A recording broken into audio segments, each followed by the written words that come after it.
নমস্কার বন্ধুরা, tasty dishes by Ruma চ্যানেলে আপনাদের সকলকে স্বাগত জানাই। আজকে আমি থোর আর চিংড়ির ঘন্টর রেসিপি আপনাদের সঙ্গে শেয়ার করব।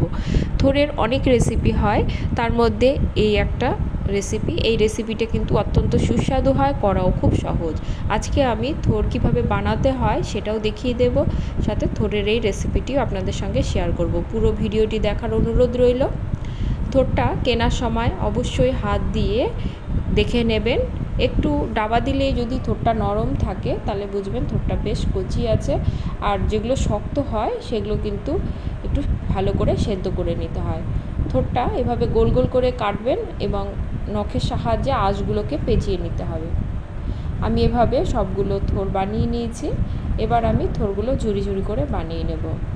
আমাদের বাড়িতে থোরের যে সমস্ত রেসিপি হয় তার মধ্যে চিংড়ি দিয়ে থোরের রেসিপিটি আমাদের পরিবারের সকলেরই খুব পছন্দের।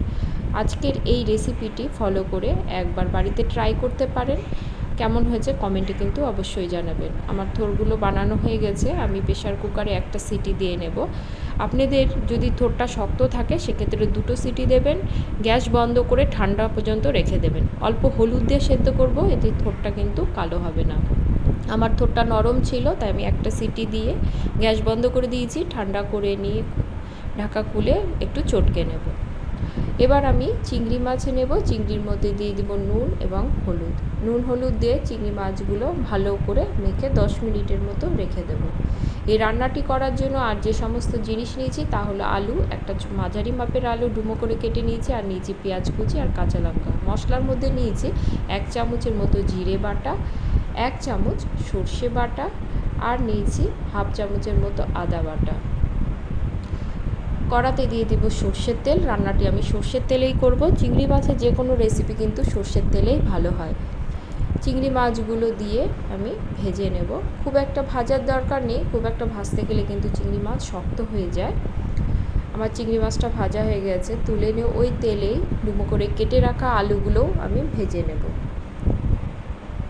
আলুগুলো ভাজার সময় কিন্তু আমি নুন হলুদ কিছুই ব্যবহার করিনি, শুধু শুধু একটু লাল লাল করে আলুগুলো আমি ভেজে তুলে নেব। আলুটা আমার ভাজা হয়ে গেছে। এবার ওই তেলেই আমি ফোড়নে দেব অল্প পরিমাণে 5 ফোড়ন, আর দেব তেজপাতা। ফোড়নটা একটু সাঁতলে নেব। এবার আমি এর মধ্যে দিয়ে দেব একটা ছোটো মাপের পেঁয়াজ কুচি। পেঁয়াজটা দিয়ে একটু ভেজে নেব। পেঁয়াজটা নরম হয়ে আসা পর্যন্তই কিন্তু আমি পেঁয়াজটা ভেজে নেব। মিনিট 2 ভাজার পরেই দেখুন পেঁয়াজটা কিন্তু আমার মজে এসেছে, কালারটাও পাল্টে গেছে। এবার আমি আদা বাটাটা দিয়ে দেব। আদা বাটাটা দিয়ে একটু নেড়ে নেব, নিয়ে বাকি মশলাগুলো দিয়ে দেব। আমি 1 চামচের মতো জিরে বাটা আর 1 চামচেরও কম সর্ষে বাটা দিয়েছি। আমি কিন্তু চা চামচের 1 চামচ অর্থাৎ ছোটো চামচের 1 চামচ মতো করে মশলাগুলো আমি ব্যবহার করছি। এবার এর মধ্যে দিয়ে দেব হলুদ, আর দেব স্বাদ অনুসারে নুন। অল্প কাশ্মীরি লঙ্কার গুঁড়ো দেব। আমি যেহেতু কাঁচা লঙ্কায় করব সেই জন্য কিন্তু আমি ঝাল লঙ্কার গুঁড়ো ব্যবহার করিনি। আপনারা ঝাল খেতে চাইলে ঝাল লঙ্কার গুঁড়ো ব্যবহার করতে পারেন। মশলাটা একটু কষিয়ে নিয়ে ভেজে রাখা আলুটা দিয়ে দেব। মশলার সঙ্গে আবারও ভালো করে আলুগুলো কষিয়ে নেব। থোর সেদ্ধর যে জলটা ছিল সেই জল দিয়ে কিন্তু মশলাটা কষিয়ে নেব, এতে আমার জলটারও ব্যবহার হয়ে যাবে। মশলাটা কষানো হয়ে গেছে। এবার আমি থোর সেদ্ধটা দিয়ে দেব।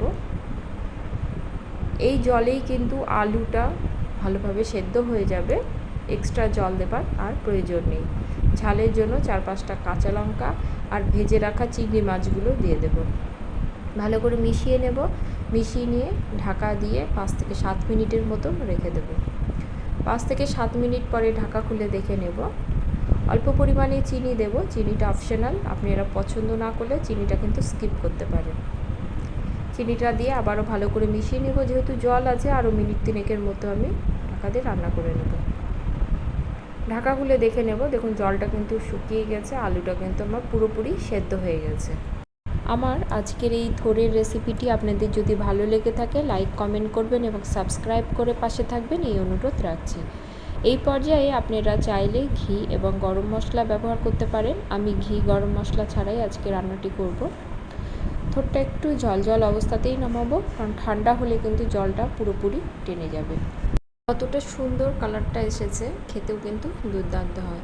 আজ তাহলে এ পর্যন্তই, দেখা হবে পরের কোনো রেসিপি নিয়ে। সকলে খুব ভালো থাকবে, ধন্যবাদ সকলকে।